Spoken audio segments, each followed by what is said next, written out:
Hi all, welcome back to my channel. അപ്പോൾ നമ്മൾ class 12ൻ്റെ matrix എന്ന് പറയുന്ന ചാപ്റ്ററാണ് പഠിച്ചുകൊണ്ടിരിക്കുന്നത്. നമ്മൾ കഴിഞ്ഞ വീഡിയോയിൽ പഠിച്ചത് എന്തായിരുന്നു?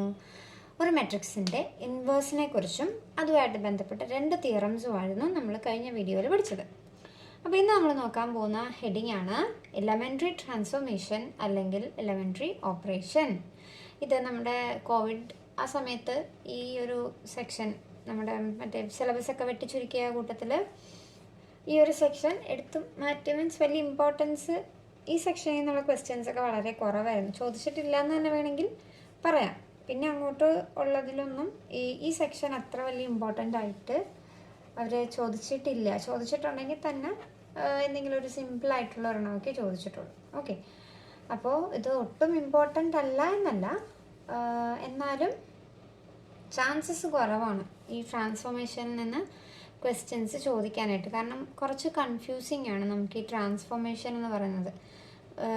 പഠിക്കാൻ പാടൊന്നുമില്ല, നമ്മൾ മനസ്സിലാക്കി കഴിഞ്ഞാൽ ചെയ്യാനുള്ളതേ ഉള്ളൂ. നമ്മൾ ഈ റോസും കോളംസും തമ്മിലുള്ളൊരു മാറ്റി മറിച്ചും തിരിച്ചും ഒക്കെ എഴുതി വരുമ്പോഴത്തേക്കും ഒരു ചെറിയൊരു കൺഫ്യൂഷൻ നമുക്ക് വരാൻ ചാൻസ് ഉണ്ട്, അത്രേ ഉള്ളൂ. അപ്പോൾ എന്താണിതെന്ന് നമുക്ക് നോക്കാം.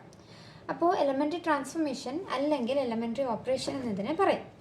അപ്പോൾ രണ്ട് ട്രാൻസ്ഫോർമേഷൻസ് ആണ് ഇവിടെ ഉള്ളത്. എന്താ? Raw ട്രാൻസ്ഫോർമേഷനും column ട്രാൻസ്ഫോർമേഷനും. റോയിനെ നമുക്ക് മാറ്റി എഴുതാം, കോളത്തിനെ നമുക്ക് മാറ്റി എഴുതാം. ഇനി അത് എങ്ങനെയൊക്കെയാണ് മാറ്റി എഴുതാൻ പറ്റുക എന്നുള്ളതാണ് നമ്മൾ നോക്കാൻ പോകുന്നത്. ഓക്കെ, അപ്പോൾ അതിലെ ഫസ്റ്റ് വൺ ആണ് ഇൻ്റർചേഞ്ച് ഓഫ് റോസ് അല്ലെങ്കിൽ ഇൻ്റർചേഞ്ച് ഓഫ് കോളംസ്. ഒന്നാമത്തത് നിങ്ങൾക്ക് ഭയങ്കര സ്ലോ ആയിട്ട് തോന്നുന്നുണ്ടെങ്കിൽ മറ്റേ സ്പീഡിലിട്ട് വീഡിയോ കാണാം കേട്ടോ.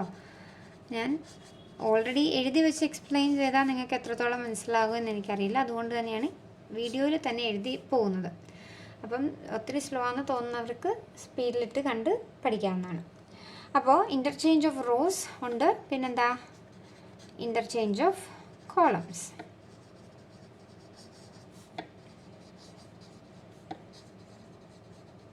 ഓക്കെ, അപ്പോൾ ഇതെന്താ നമുക്ക് നോക്കാം. ഇൻ്റർചേഞ്ച് ഓഫ് റോസ് അല്ലെങ്കിൽ ഇൻ്റർചേഞ്ച്, നമുക്ക് റോയിനെയും നമുക്ക് ഇൻ്റർചേഞ്ച് ചെയ്യാൻ പറ്റും, കോളത്തിനെയും നമുക്ക് ഇൻ്റർചേഞ്ച് ചെയ്യാനായിട്ട് പറ്റും. അപ്പോൾ നമുക്കൊരു എക്സാമ്പിൾ വെച്ചിട്ട് നമുക്ക് നോക്കാം. അപ്പോൾ ഞാനിവിടെ എ എന്ന് പറയുന്ന ഒരു മെട്രിക്സ് എടുക്കുവാണ്. 3 - 5 2 4. ഓക്കെ, അപ്പോൾ ഞാൻ ആദ്യം ഇൻ്റർചേഞ്ച് ഓഫ് റോ ആണ് ചെയ്യാൻ പോകുന്നത്. അപ്പോൾ ഇതാണ് നമ്മളുടെ R1 റോ 1 നമുക്കറിയാം.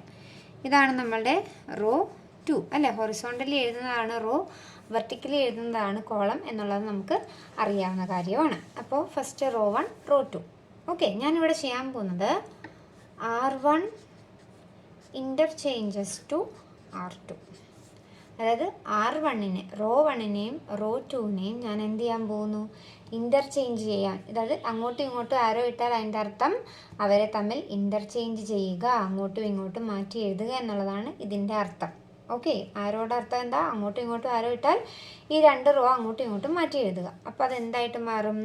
അപ്പം അതായത് അതിങ്ങനെയായിട്ട് മാറും എന്ന് സൂചിപ്പിക്കുന്ന ഒരു സിമ്പലാണ് കേട്ടോ. ഇങ്ങനെ ആകുന്നു, അത് സിമിലർ ടു എന്നൊക്കെ നമ്മൾ പറയത്തില്ലേ, അതുപോലെ. അപ്പോൾ ഇൻ്റർചേഞ്ച് ചെയ്യുമ്പോൾ R1 R2 അങ്ങോട്ടും ഇങ്ങോട്ടും മാറും. അപ്പോൾ ഈ 2 4 എന്താകും? മുകളിലോട്ട് പോകും. 3 - 5 താഴെ വരും. കണ്ടോ? അപ്പോൾ റോ 1നെയും റോ 2നെയും ഞാൻ അങ്ങോട്ടും ഇങ്ങോട്ടും ഇൻ്റർചേഞ്ച് ചെയ്തു. ഇപ്പോൾ റോ എങ്ങനെ ഇൻ്റർചേഞ്ച് ചെയ്യുന്നതെന്ന് മനസ്സിലായല്ലോ. അപ്പോൾ ഇനി നമുക്ക് കോളവും കൂടെ ഇൻ്റർചേഞ്ച് ചെയ്ത് നോക്കാം. സോറി. അപ്പോൾ അതിന് വേണ്ടിയിട്ട് നമുക്കൊരു മെട്രിക്സ് ആദ്യം എടുക്കണ്ടേ. അപ്പോൾ ഞാനൊരു മെട്രിക്സ് എടുക്കുവാണ്. B = 3 - 1 4 2 0 1 -5 2 3. ഞാൻ 3x3 മെട്രിക്സ് ആണ് ഇവിടെ എടുത്തിരിക്കുന്നത്. അപ്പം ഇതാണ് C1 C2 C3, column 1 column 2 column 3 നമുക്കറിയാവുന്ന കാര്യമാണ്. ഞാൻ എങ്കിലും ഒന്നും കൂടെ എഴുതിയെന്നേ ഉള്ളൂ. അപ്പോൾ ഞാനിവിടെ ഇൻ്റർചേഞ്ച് ചെയ്യാനായിട്ട് പോകുന്നത് C1 ഇൻ്റർചേഞ്ചസ് to C1 ഇൻ്റർചേഞ്ചസ് to C3. C1നെയും C3നെയും തമ്മിലാണ് ഞാൻ എന്ത് ചെയ്യാൻ പോകുന്നത്? അങ്ങോട്ടും ഇങ്ങോട്ടും മാറ്റി എഴുതാനായിട്ട് പോകുന്നത്. അപ്പോൾ C3യിൽ കിടക്കുന്നത് എങ്ങോട്ട് വരും? C1ലോട്ടും വരും. C1-ലുള്ളത് C3-ലോട്ടും പോകും. ഓക്കെ, അപ്പം നമ്മുടെ മെട്രിക്സ് എങ്ങനെയായിട്ട് മാറും? ബി സി ഈക്വൽ ടു ഈ C2-ന് വല്ല മാറ്റവും വരുമോ? ഇല്ല. അപ്പം ആദ്യം നമുക്ക് C3 C1-ലോട്ട്, C3യും C1-ഉം കൂടെ അല്ലേ ഇൻ്റർചേഞ്ച് ചെയ്യുന്നത്. അപ്പോൾ C3-ലുള്ളത് ആദ്യം നമുക്ക് എടുത്തെഴുതാം 4 1 3. C2-ന് മാറ്റമൊന്നുമില്ല, അതുകൊണ്ട് അത് അങ്ങനെ തന്നെ എഴുതുക, -1 0 2. ഇനി C1 ഏത് സ്ഥാനത്തോട്ട് പോകും? C3-യുടെ സ്ഥാനത്തേക്ക് പോകും, 3 2 -5. കണ്ടോ? ഇങ്ങനെയാണ് നമ്മൾ റോയിനെയും കോളത്തിനെയും ഇൻ്റർചേഞ്ച് ചെയ്ത് എഴുതുന്നത്. ക്ലിയർ അല്ലേ? ഇൻ്റർചേഞ്ചിങ് ഓഫ് റോസ് അല്ലെങ്കിൽ ഇൻ്റർചേഞ്ചിങ് ഓഫ് കോളംസ് എന്ന് പറഞ്ഞാൽ ഏതാണോ തമ്മിൽ മാറ്റാൻ പറയുന്നത് അവരെ തമ്മിൽ മാത്രമേ മാറ്റാവുള്ളൂ. ഇപ്പോൾ ഇവിടെ നോക്കിക്കേ, C2-ന് വല്ല മാറ്റവും ഉണ്ടോ? ഇല്ല. അപ്പോൾ അത് അങ്ങനെ തന്നെ അവിടെ ഇട്ടേക്കണം, അതിനകത്തോട്ടൊന്നും ചെയ്യാൻ പോകരുത്. തന്നിട്ടുള്ളത് എന്താണോ അതിന് മാത്രമേ മാറ്റം വരുത്താനായിട്ട് പാടുള്ളൂ. ക്ലിയർ അല്ലേ? അപ്പോൾ ഇൻ്റർചേഞ്ചിങ് ഇത്രയേ ഉള്ളൂ. ഇനി അടുത്ത ഏത് രീതിയിലാണ് നമുക്ക് ട്രാൻസ്ഫോർമേഷൻ നടത്താൻ പറ്റുന്നത്? അതാണ് multiplying a row or column by a scalar. Multiplying a row or column by a scalar. Scalar എന്ന് പറയുന്നത് എപ്പോഴും ഒരു നോൺ സീറോ ആയിരിക്കണം, സീറോ ആകാൻ പാടില്ല. ഓക്കെ, അപ്പോൾ അടുത്ത ട്രാൻസ്ഫോർമേഷൻ രീതിയാണ് നമ്മൾ ഏതെങ്കിലും ഒരു കോളത്തിനെയോ റോയിനെയോ ഒരു സ്കെയിലാർ കൊണ്ട് മൾട്ടിപ്ലൈ ചെയ്യുക എന്നുള്ളത്. അപ്പോൾ അതിൻ്റെ ജനറൽ ഫോം എന്ന് പറഞ്ഞ ഇതാണ്, R1 changes to KR1 where K not equal to 0. R1 എങ്ങനെ മാറ്റണം? K എന്ന് പറയുന്നത് സ്കെയിലാർ കൊണ്ട് മൾട്ടിപ്ലൈ ചെയ്തിട്ടാണ് മാറ്റങ്ങൾ വരുത്തേണ്ടത്. ആ K എന്ന് പറയുന്നത് എന്താവാൻ പാടില്ല? 0 ആകാനായിട്ട് പാടില്ല. ക്ലിയർ അല്ലേ? ഓക്കെ, അപ്പം നമുക്കിനി അതൊരു എക്സാമ്പിൾ വെച്ചിട്ട് നമുക്ക് നോക്കാം. അപ്പോൾ നമ്മുടെ എക്സാമ്പിൾ എന്ന് പറയുമ്പോൾ ആദ്യം നമ്മൾ എന്തെടുക്കണം? ഒരു മെട്രിക്സ് എടുക്കണം. അപ്പോൾ നമ്മുടെ മെട്രിക്സ് ഇതാണ്, A ഈക്വൽ ടു 4 8 -3 4.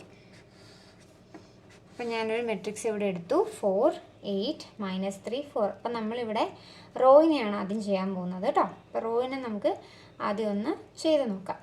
അപ്പോൾ ഞാനിവിടെ എടുക്കാൻ പോകുന്നത് R1 ചേഞ്ചസ് ടു. ഒരു സൈഡിലോട്ട് മാത്രമാണ് ആരോ ഉള്ളതെങ്കിൽ അതിൻ്റെ അർത്ഥം ചേഞ്ചസ് ടു, R1-നെ മാത്രം മാറ്റുക. എങ്ങനെ മാറ്റാൻ? 1/4 R1. അതായത് R1-ലുള്ള എല്ലാ എലമെൻറ്റിനെയും 1/4 കൊണ്ട് മൾട്ടിപ്ലൈ ചെയ്ത് വേണം മാറ്റം വരുത്താനായിട്ട്. ക്ലിയർ അല്ലേ? R1 ചേഞ്ചസ് ടു, ഒരു സൈഡിലോട്ട് മാത്രമാണ് ആരോ ഉള്ളതെങ്കിൽ അതിൻ്റെ അർത്ഥം ചേഞ്ചസ് ടു എന്നാണ്. R1-ലെ എലമെൻറ്റുകളെ 1/4 കൊണ്ട് മൾട്ടിപ്ലൈ ചെയ്തിട്ട് വേണം മാറ്റം വരുത്താൻ. അപ്പോൾ R1-ലെ എലമെൻറ്റ് എന്താ? 4ഉം 8ഉം. അപ്പോൾ 4നെയും 8നെയും എന്തുകൊണ്ട് മൾട്ടിപ്ലൈ ചെയ്യണം? 1/4 കൊണ്ട് മൾട്ടിപ്ലൈ ചെയ്യണം. അപ്പോൾ 4നെ 1/4 കൊണ്ട് മൾട്ടിപ്ലൈ ചെയ്യുമ്പോൾ അത് 1 ആയിട്ട് മാറും. 8നെ 1/4 കൊണ്ട് മൾട്ടിപ്ലൈ ചെയ്യുമ്പോൾ അത് 2 ആയിട്ട് മാറും. ഇത് നമ്മൾ എഴുതുമ്പോഴത്തേക്കും ഇതിൻ്റെ ഉള്ളിൽ കൊണ്ട് ×1/4 എന്ന് പെൻസിൽ വെച്ച് വേണമെങ്കിൽ എഴുതി നോക്കാം. നിങ്ങൾ പേന വെച്ച് ഒരിക്കലും പേപ്പറിൽ എഴുതി വെക്കരുത് കേട്ടോ. പെൻസിൽ കൊണ്ട് നിങ്ങൾക്ക് ഇപ്പം റോയും കോളും അങ്ങോട്ടും ഇങ്ങോട്ടും നമ്മൾ കുറേയൊക്കെ ചെയ്ത് വരുമ്പോഴത്തേക്കും അങ്ങോട്ട് പ്രോബ്ലംസ് ചെയ്ത് വരുമ്പോൾ നിങ്ങൾക്കത് മനസ്സിലാവും. കുറേ ചെയ്ത് വരുമ്പോഴത്തേക്കും കൺഫ്യൂഷൻ ആവും. അപ്പോൾ അത് തെറ്റിപ്പോകാതിരിക്കാനായിട്ട് പെൻസിൽ കൊണ്ട് ഇങ്ങനെ ചെറുതായിട്ട് 1/4 എന്നൊക്കെ എഴുതുന്നതുകൊണ്ട് കുഴപ്പമില്ല. പേന കൊണ്ടൊന്നും ഒരിക്കലും എഴുതി വെക്കരുത്. അപ്പോൾ 4 × 1/4 8 × 1/4 ചെയ്യുമ്പം അതെന്തായിട്ട് മാറും? ജസ്റ്റ് ഈക്വൽ ടു, അത് എങ്ങനെയായിട്ട് ചേഞ്ച് ചെയ്യുന്നത്? അപ്പം ഫസ്റ്റ് റോ 1ഉം 2 ആയിട്ട് മാറും. R2-ന് മാറ്റം വല്ലതും ഉണ്ടോ? ഇല്ല, അത് -3ഉം 4ഉം ആയിട്ടും തന്നെ അവിടെ ഇരിപ്പുണ്ടാവും. ക്ലിയർ അല്ലേ? അപ്പോൾ ഒരു റോയിനെ ഒരു സ്കെയിലാർ കൊണ്ട് മൾട്ടിപ്ലൈ ചെയ്ത് എങ്ങനെയാണ് മാറ്റുന്നതെന്ന് മനസ്സിലായല്ലോ. ഇനി നമുക്ക് കോളത്തിനെ നോക്കാം. അപ്പോൾ അതിന് വേണ്ടിയിട്ട് നമുക്കൊരു മെട്രിക്സ് എടുക്കണം. B equal to 7 49 4 -14. ഓക്കെ, 7 49 4 -14. അപ്പോൾ ഇനി ഇതിന് നമുക്ക് എന്താ? ഇതാണ് നമ്മുടെ C1, ഇതാണ് നമ്മളുടെ C2. നമുക്കിവിടെ മാറ്റം വരുത്തേണ്ടത് C2 ചേഞ്ചസ് ടു 1/7 C2. C2-നെ മാറ്റണം. എങ്ങനെ? C2-ലെ എലമെൻറ്റുകളെ 1/7 കൊണ്ട് മൾട്ടിപ്ലൈ ചെയ്ത് വേണം മാറ്റാനായിട്ട്. ഓക്കെ, C2ലെ എലമെൻറ്റുകൾ എന്താ, 49ഉം -14ഉം. അപ്പം ഞാനിവിടെ ചെറുതായിട്ട് എഴുതുവാണേ. ഇപ്പോൾ 49നെയും -14നെയും 1/7 കൊണ്ട് വേണം മൾട്ടിപ്ലൈ ചെയ്യാനായിട്ട്. അപ്പോൾ ഇവിടെയും 1/7 നമ്മൾ മൾട്ടിപ്ലൈ ചെയ്യും, ഇവിടെയും 1/7 നമ്മൾ മൾട്ടിപ്ലൈ ചെയ്യും. ഇങ്ങനെ നിങ്ങൾ പെൻസിൽ വെച്ച് നിങ്ങൾക്ക് പേപ്പറിൽ എഴുതാം, പേന കൊണ്ട് എഴുതി വെക്കരുത്. ഓക്കെ, അപ്പോൾ 49നെ 1/7 കൊണ്ട് മൾട്ടിപ്ലൈ ചെയ്യുമ്പോൾ നമ്മുടെ മെട്രിക്സ് എന്തായിട്ട് മാറും, ബി എന്നുള്ളത് എങ്ങനെ മാറും? അപ്പോൾ ഇതിൽ C2ന് മാത്രമല്ലേ മാറ്റം വരണുള്ളൂ, ഇപ്പോൾ C1ന് മാറ്റമുണ്ടോ? ഇല്ല. അപ്പോൾ C1 ആദ്യം അങ്ങനെ തന്നെ എടുത്ത് എഴുതിയേക്കുക. C2ന് നമ്മൾ 49 × 1/7 is 7, -14 × 1/7 is -2. കണ്ടോ, ഇതാണ് നമ്മളുടെ ഫൈനൽ ആൻസർ എന്ന് പറയുന്നത്. ഇപ്പോൾ ഒരു സ്കെയിലാർ കൊണ്ട് മൾട്ടിപ്ലൈ ചെയ്യുമ്പോൾ ഒരു റോ അല്ലെങ്കിൽ ഒരു കോളം എങ്ങനെയാണ് മാറുന്നതെന്ന് നമുക്ക് മനസ്സിലായല്ലോ. ഇപ്പോൾ രണ്ട് രീതിയിൽ നമുക്ക് ട്രാൻസ്ഫോർമേഷൻ നമ്മൾ പഠിച്ചു. ഒന്ന് ഇൻ്റർചേഞ്ചിങ് ഓഫ് റോസ് അല്ലെങ്കിൽ ഇൻ്റർചേഞ്ചിങ് ഓഫ് കോളം. അടുത്തത് എന്താ, multiplying a row or column by a scalar. ഇപ്പോൾ രണ്ട് മെത്തേഡ് പഠിച്ചല്ലേ. ഇനി ഒരെണ്ണം കൂടെ ഉണ്ട്, addition of a row or column with the scalar multiple of another row. വലിയ സെൻറ്റൻസ് ആയതുകൊണ്ട് നിങ്ങൾക്ക് മനസ്സിലായി കാണത്തില്ല, പറഞ്ഞുതരാം. അപ്പോൾ എന്താണ്, ഈ നോട്ടൊക്കെ അതേപടി തന്നെ എഴുതണം കേട്ടോ, ചുമ്മാ വീഡിയോ കണ്ടു പോകരുത്, ഇത് എഴുതിയെടുത്ത് പഠിക്കുക തന്നെ വേണം. അഡീഷൻ ഓഫ് എ റോ അല്ലെങ്കിൽ എന്താണ്, column with the scalar multiple of another row. അതായത് രണ്ട് റോകളെ തമ്മിൽ നമുക്ക് അഡീഷൻ ചെയ്യാം എന്നാണ് ഇവിടെ ഉദ്ദേശിക്കുന്നത്. അഡീഷൻ മാത്രമല്ല കേട്ടോ, സബ്ട്രാക്ഷനും ചെയ്യാവേ. ഇപ്പോൾ എഴുതി വന്നപ്പോൾ അഡീഷൻ മാത്രമേ എഴുതിയെന്നേ ഉള്ളൂ. അതായത് ഇപ്പോൾ നമ്മൾ വേറൊരു, ഇപ്പം R1ഉം R2ഉം ഉണ്ടെന്നിരിക്കട്ടെ. R2വിനെ നമ്മളൊരു സ്കെയിലാർ വെച്ച് മൾട്ടിപ്ലൈ ചെയ്തതിന് ശേഷം നമുക്കത് R1ഉമായിട്ട് ആഡ് ചെയ്യാം. മനസ്സിലായോ? അതാണ് addition of a row or column with the scalar multiple of another row. വേറൊരു റോയെ ഒരു സ്കെയിലാർ മൾട്ടിപ്പിൾ കൊണ്ട് മൾട്ടിപ്ലൈ ചെയ്തതിന് ശേഷം മറ്റൊരു റോയുമായിട്ട് ആഡ് ചെയ്യാം. അപ്പോൾ അതിൻ്റെ ഒരു ജനറൽ ഫോം ഇതാണ്, R1 changes to R1 plus K R2. അതായത് R2വിനെ കെ വെച്ച് മൾട്ടിപ്ലൈ ചെയ്തതിന് ശേഷം അത് ആരുമായിട്ട് ആഡ് ചെയ്യണം, R1ഉമായിട്ട് ആഡ് ചെയ്യണം. മനസ്സിലായോ? അതാണ് അതിൻ്റെ ജനറൽ ഫോം, ഞാനിവിടെ എഴുതിയെന്നേ ഉള്ളൂ. ഓക്കെ അല്ലേ? അപ്പോൾ നമുക്കതൊരു എക്സാമ്പിൾ വെച്ചിട്ട് നോക്കാം. അപ്പോൾ ഞാനിവിടെ ഒരു മെട്രിക്സ് എടുക്കുവാണ്, A = 1 5 3 2. അപ്പം നമുക്കിവിടെ വരുത്തേണ്ട മാറ്റം എന്ന് പറഞ്ഞാൽ R2 changes to R2 minus 3R1. R2വിനെ ആണ് ചേഞ്ച് ചെയ്യേണ്ടത്. എങ്ങനെ ചേഞ്ച് ചെയ്യണം, R1നെ 3 കൊണ്ട് മൾട്ടിപ്ലൈ ചെയ്തതിന് ശേഷം R2വിൽ നിന്ന് മൈനസ് ചെയ്യണം. അതാണ് നമുക്ക് ചെയ്യേണ്ടത്.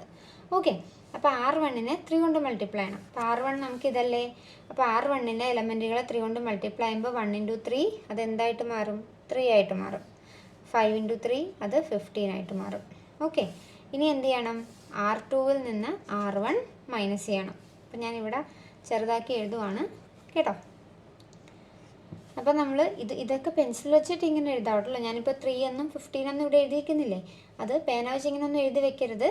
ഇത് നമ്മൾ മൈൻഡിലായി സാധനം കാൽക്കുലേറ്റ് ചെയ്ത് നമ്മളിവിടെ എഴുതണം. അപ്പം മൈൻഡിൽ എത്രത്തോളം നമുക്ക് ഇത് ഓർത്തിരിക്കാൻ പറ്റുമെന്നും പറയാൻ പറ്റില്ല, ചിലർക്കൊന്നും പറ്റില്ല.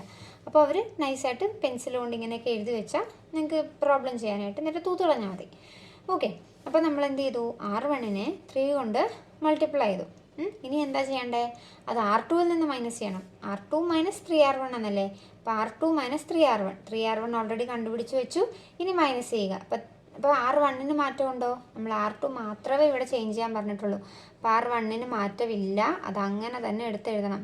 ചിലവർ എഴുതുമ്പോഴത്തേക്ക് R1ൻ്റെ സ്ഥാനത്ത് കൊണ്ട് ഇതൊക്കെ മാറ്റി തിരിച്ച് എഴുതി വെക്കാറുണ്ട്. അത് തെറ്റിക്കാതിരിക്കാനാണ് പറയുന്നത്. മാറ്റമില്ലാത്ത റോ അല്ലെങ്കിൽ കോളത്തിനെ ആദ്യം തന്നെ പിടിച്ച് എഴുതി വെച്ചേക്കണം. ഓക്കെ, ഓരോ സ്റ്റെപ്പിലും. അപ്പോൾ 1നും 5നും മാറ്റമൊന്നുമില്ല, അങ്ങനെ തന്നെ ഞാൻ എഴുതി. ഇനി അപ്പോൾ R2 മൈനസ് 3R1 നമ്മൾ കണ്ടുപിടിച്ചു. ഇനി R2വിൽ നിന്ന് മൈനസ് ചെയ്യണം. അപ്പോൾ 3 - 3 0. 2 - 15 is -13. കണ്ടോ എങ്ങനെയാണ് മറ്റൊരു റോയെ ഒരു സ്കെയിലാർ കൊണ്ട് മൾട്ടിപ്ലൈ ചെയ്തതിന് ശേഷം വേറൊരു റോയുമായിട്ട് ആഡ് ചെയ്യുന്നുള്ളത് ക്ലിയർ ആയില്ലേ? അപ്പോൾ ഇത് തന്നെ നമ്മൾ എന്തിനും ചെയ്യും, കോളത്തിനും ചെയ്യും. ഓക്കെ, അപ്പോൾ ഇതാണ് നമ്മുടെ 3 ട്രാൻസ്ഫോർമേഷൻ രീതികളെന്ന് പറയുന്നത്.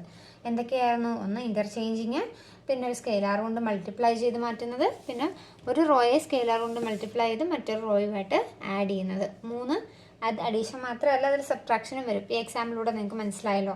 അപ്പോൾ ഈ 3 മെത്തേഡുമാണ് നമുക്ക് ട്രാൻസ്ഫോർമേഷനിൽ നമ്മൾ ഉപയോഗിക്കുന്നത്. ഇനി ഇത് ഉപയോഗിച്ചിട്ടാണ് നമ്മൾ എന്ത് ചെയ്യാൻ പോകുന്നത്?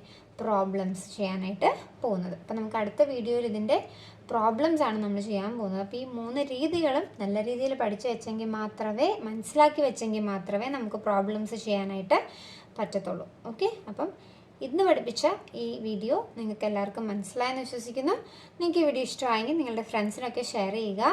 എൻ്റെ ഈ വീഡിയോ ഒന്ന് ലൈക്ക് ചെയ്യുക. എൻ്റെ ചാനലൊന്ന് സബ്സ്ക്രൈബ് ചെയ്യുക. സബ്സ്ക്രൈബ് ചെയ്യാത്ത ആളുകളാണ് കൂടുതലും ഈ വീഡിയോസൊക്കെ കണ്ടുകൊണ്ടിരിക്കുന്നത്. അപ്പോൾ എൻ്റെ ചാനലൊന്ന് സബ്സ്ക്രൈബ് ചെയ്യുക. Okay, thank you.